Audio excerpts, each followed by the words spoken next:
और बिहार के मुख्यमंत्री नीतीश कुमार ने पश्चिम चंपारण में वाल्मीकि नगर से प्रगति यात्रा की शुरुआत कर दी है। यात्रा की शुरुआत करते हुए उन्होंने 700 करोड़ की योजनाओं का शिलान्यास और उद्घाटन भी साथ ही कर दिया है। इसके साथ ही आपको बता दें, सरकारी योजनाओं की प्रगति से वो रूबरू हुए। वो इस यात्रा में बिहार के 6 जिलों में जाएंगे और लोगों की राय भी जानने की कोशिश करेंगे। कई योजनाओं का शिलान्यास और उद्घाटन इस दौरान वो करेंगे। उनकी यात्रा के मद्देनजर सुरक्षा के भी पुख्ता इंतजाम कर दिए गए हैं।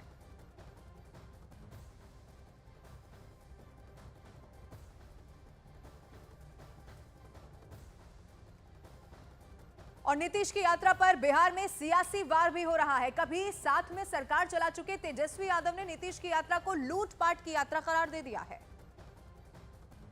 माननीय मुख्यमंत्री अपने सीएम हाउस में कैद हो चुके हैं। संवाद पे निकलने के लिए हमारे चाचा श्री को 2 अरब 25 करोड़ 78 लाख रुपए चाहिए। एक तरफ कहते हैं बिहार गरीब राज्य है, इतने खर्चीले मुख्यमंत्री, ये अधिकारियों की लूट की छूट की यात्रा है। तेजस्वी जी अपना भविष्य देखें, बहुत दिन से लगे हुए हैं। माता पिता सब उनको अलविदा करने में, और वो एकदम जड़ जमा के यहाँ बैठे हुए हैं। वो जड़ जमा के इसलिए बैठे हैं कि उन्होंने विकास का काम किया, बिहार को विकसित बिहार बनाने का काम किया, हर क्षेत्र में काम किया। उनके माता पिता ने बिहार को क्या दिया, यह भी तो कभी बताएं कि हमारे माता पिता ने 15 साल बिहार में राज किया, क्या दिया बिहार को। तो बिहार सरकार और एनडीए के घटक दल लगातार नीतीश कुमार के शासन की तारीफ कर रहे हैं और फिर चुनाव जीतने का दावा भी किया जा रहा है। किसकी होती है, उनकी तो अलविदा हो ही चुकी है। अभी उपचुनाव हुए हैं और उपचुनाव में उनका जो रिजल्ट है वो आप देखे ही हैं कि क्या रिजल्ट हुआ है। इसलिए उनका जो है अलविदा होने वाला है, क्योंकि लालटेन युग अब बच्चे नहीं चाहते हैं। हमारा यंगेस्ट जो है ये जनरेशन है बिहार का, और कोई बिहार का बच्चा जो है, जो जवान बच्चा है, वो नहीं चाहता है कि मैं लालटेन युग में जीऊं। मुख्यमंत्री जी तो पिछले 19 वर्षों से इसी एक्शन मोड में बिहार की सेवा कर रहे हैं और वो लगातार यात्राएं करते हैं। इस बार प्रगति यात्रा पर हैं और बिहार निश्चित तौर पर प्रगति के रथ पर सवार है। वो माननीय प्रधानमंत्री जी और मुख्यमंत्री जी के साझा कह लीजिए कि मेहनत से और आज विकास के ऐसे पथ पर अग्रसर है जहां से हम पूरी दुनिया में अपना एक कह लीजिए कि मैसेज दे रहे हैं। 2025 में एनडीए के नेतृत्व में सरकार बनेगी और नीतीश कुमार जी के नेतृत्व में ही बिहार में सरकार बनेगी। 225 सीट से ज़्यादा सीट जीत करके बिहार में सरकार हम लोग बनाएंगे। बीजेपी के जो सबसे चेहरा मुख्यमंत्री होंगे नीतीश कुमार। मैं तो कहा कि एनडीए का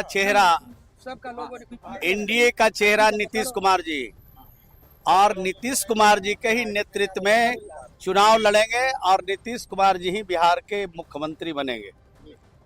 अब आरजेडी अगर पूरी तरह से हमलावर दिखाई दे रही है तो लगातार दल बदलने वाले उपेंद्र कुशवाहा उनके साथ खड़े हुए हैं। जो प्रगति यात्रा आप निकल रहे हैं, हमारे नेता आदरणीय तेजस्वी यादव जी बोल चुके हैं, ये प्रगति यात्रा नहीं अलविदा यात्रा है। ये हर साल जाड़े में ही निकलते हैं और गरीबों को परेशान करने के लिए निकलते हैं। जाड़े में गरीब लोगों को कंबल बांटना चाहिए, अलाव का व्यवस्था कहीं नहीं हो पाता है, तो ये निकलते हैं यात्रा पर। ये गरीब को छलने का काम करते हैं, परेशान करने के काम करते हैं। प्रगति यात्रा नीतीश जी तो कई बार पहले भी यात्रा पर निकलते रहे हैं और बहुत ही अच्छा कर रहे हैं। जो कुछ भी योजना राज्य की सरकार चला रही है उसका लाभ लोगों तक कितना पहुंच रहा है या नहीं पहुंच रहा है, इसकी समीक्षा पटना में बैठकर करने के बजाय मुख्यमंत्री जी स्वयं जा रहे हैं ग्राउंड जीरो पर, तो इससे तो फीडबैक मिलता ही और अच्छा काम।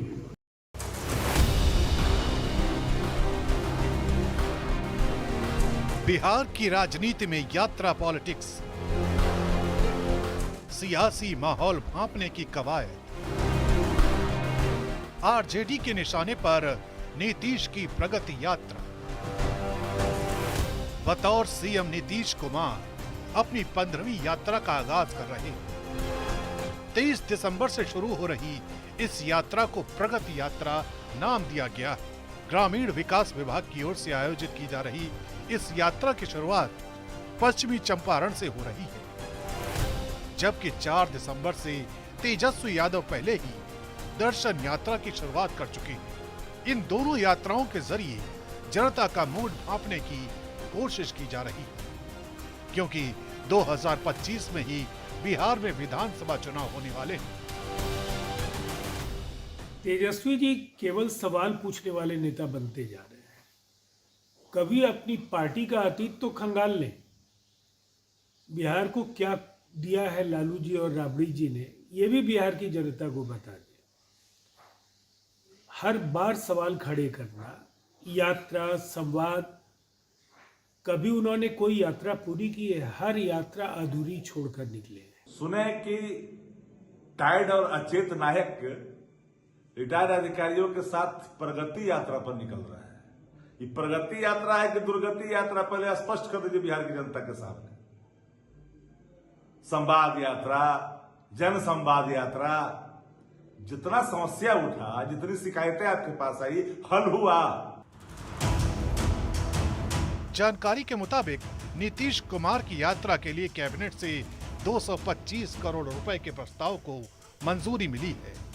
नीतीश कुमार प्रगति यात्रा से पहले न्याय यात्रा, विकास यात्रा, धन्यवाद यात्रा, प्रवास यात्रा, विश्वास यात्रा, सेवा यात्रा, संपर्क यात्रा, निश्चय यात्रा, समीक्षा यात्रा, जल जीवन हरियाली यात्रा, समाज सुधार यात्रा और समाधान यात्रा कर चुके हैं। यही वजह है कि विपक्ष नीतीश कुमार की प्रगति यात्रा को लेकर सवाल खड़े कर रहा है। आरोप है कि नीतीश कुमार की यात्रा के लिए विकास का पैसा बहाया जा रहा है। संवाद के नाम पे डर गए हैं नीतीश कुमार। अब बिहार को दुर्गति करके प्रगति यात्रा पे निकल रहे हैं कि 20 सालों में उन्होंने बिहार को कितना दुर्गति किया है, तब वो प्रगति देखेंगे। नीतीश कुमार जी, दुर्गति तो आप इतना किए हैं कि अब महिला संवाद के नाम पे भी डर लग गया है। आपने ही महिला संवाद नाम दिया था 225 करोड़ रुपया खर्च करके। सरकारी यात्रा अगर तय होता है उसको तरीके से तय किया जाता है। अभी तो कुछ लोग कह रहे थे कि यात्रा खत्म हो गया, यात्रा ही नहीं निकलेगा, लेकिन यात्रा पे निकल रहे हैं और बड़ा अच्छा यात्रा होगा। अच्छे तरीके से प्लानिंग किया गया है सरकार की ओर से और पूरा फीडबैक लिया जाएगा।